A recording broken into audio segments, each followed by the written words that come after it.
আজকের বিষয় শুধু টাকা। টাকা দিয়ে কী হয় জানেন? টাকা দিয়ে ভালোবাসার মানুষ কেনা যায়, টাকা দিয়ে সুখ কিনা যায়, টাকা দিয়ে সব কিছু নেওয়া যায়, টাকা দিয়ে ভালো মন্দ খাওয়া যায়, টাকা দিয়ে সব কিছু হয়। আর যদি টাকা না থাকে তাহলে কী হয় জানেন?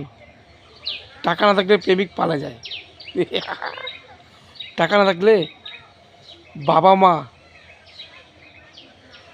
ভালো লাগে না, টাকা না থাকলে বউ ভালো লাগে না, টাকা না থাকলে সংসারে দুঃখ দশা চলে আসে। সব কিছু হলো টাকা, তাই না? তাই টাকার জন্যে দেশ ছেড়ে বিদেশে চলে যায় কামাই করার জন্য। এটাই তো টাকা। হায়রে টাকা! টাকা যদি দিয়ে যে সব কিছু হতো তাহলে পৃথিবীতে ভালোবাসা বলতে কিছু থাকতো না। এটাই বাস্তব। ভালোবাসার মানুষগুলোকে টাকা দিয়ে কেনা যায় না, সত্য যায় না। টাকা তার কাছে বিক্রি হয়, টাকার কাছে নয়। ভালো থাকবেন।